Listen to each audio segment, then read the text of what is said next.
Right then, welcome back to Riders Diaries, everybody. And I've been off the road for a little while. The bike's been having some work done to it. Nothing that you'll see, except maybe this down here. And that's nice new shiny stainless steel. Yeah, it wasn't the easiest job in the world. This exhaust system, it hasn't been off for 20 years.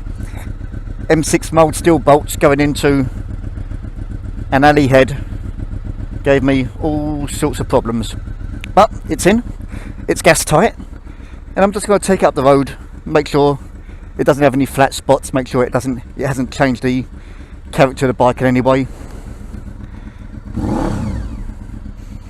Say that again. Oh, you like that, don't you? Right, let's see how we get on. So yeah, the bike's been off the road for a little while. When I came back from France, from the French Pyrenees, but I noticed the bike had a couple of issues they needed to be dealt with. The most obvious one was the blow in the exhaust. Now, I tried to patch it up with a bit of gun gum, and that worked for a little while, but it was never really going to last for a long time. It was only going to get worse. And by complete coincidence and sheer fluke, Motad, which is the only exhaust name in the VFR world which you really put your money on, was selling off some of their old stock, which meant I could get a full system for my bike for 243 quid. Normally it comes in at 504, and still 250 quid is a lot of money to spend on an exhaust, but you know, I've had this bike nearly 20 years, who to say I'm not going to have it for another 20? And in my head, that's a very significant saving. That's worth spending money on, especially if it's something that I've got to have. It's sooner or later it's going to have to happen. So new exhaust comes through, and basically the struggle was getting a 20-year-old exhaust off the bike. Now, I'm a very average spanner man. I can change the sprockets, I can strip down and rebuild brakes and calipers, and the idea of replacing the exhaust doesn't scare me at all. What scares me is the problems that come with replacing the exhaust. By that I mean sheared studs, I mean rounded off heads, all those problems that you get from rust and corrosion and salt and use over 20 years. And so I went on to the collective, asked the hive mind, what's the best thing for this? And a couple of suggestions came up involving heat, and the most popular ones seemed to be, look, well, just get a tin of plus gas, douse it in plus gas every day for about a fortnight, and give it a go. And if it doesn't work after that, then okay, you might have to get a blow lamp and put some heat to it and sort it out that way. But sure enough, after 2 weeks of dousing these studs in plus gas, I had a little 8-inch breaker bar and just wiggled these studs backwards and forwards. The nuts have welded themselves to the studs, they're not going anywhere. But the studs did eventually come out one by one, which was terrific. What wasn't so terrific was trying to get the new studs back in, and Honda OEM, their mould steel studs going into an alley head, and that wasn't going to work at all. So we looked at stainless steel.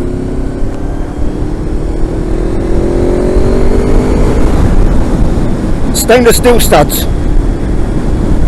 and they were the right size and everything, but they were just biting the thread a little too sharply, and so I've got to tap out, and I tapped the holes through, and I was getting some resistance, and I couldn't honestly tell if I was getting resistance from a cross thread or from something else.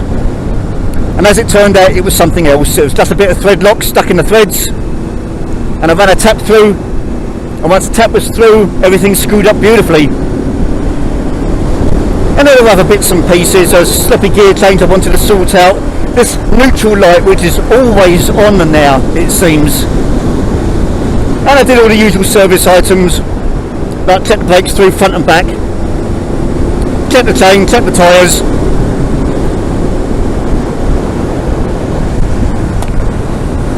And this is its first ride out today. Yeah, I knew the exhaust was gas tight. It sounds pretty good on the drive. But these bikes, I know, sometimes around 5,000 revs you can get a bit of a flat spot.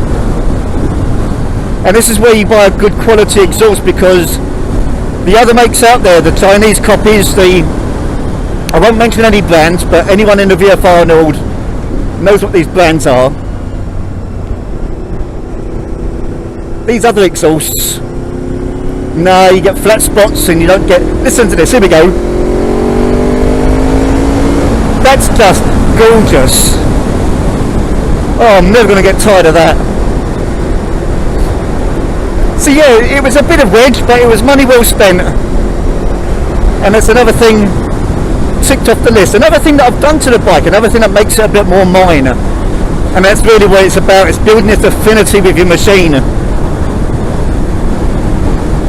And you absolutely love them for that, you absolutely love it for that. Someone does have a quick run into Langwathby. I've got to sort out a bill for the service on the MX-5. I'll talk to you all a little bit later.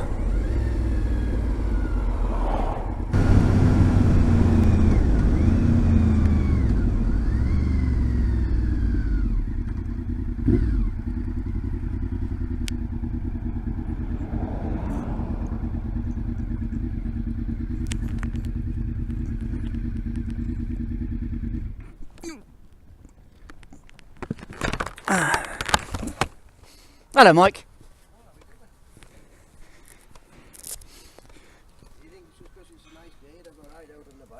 It's exactly that, yeah. Plus I got your bill through for the service the other day, so two birds, one stone.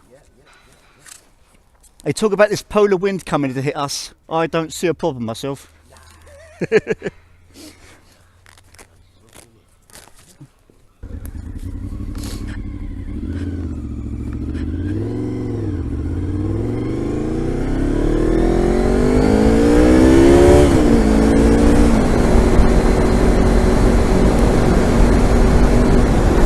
Now they're a good pair of lads, they are. Mike and Jason Ballantyne, they run Ballantynes Garage together.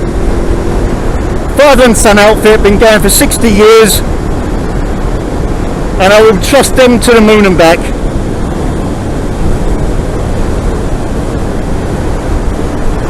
They don't do a lot of work on the motorbike, they do a lot of work on the car.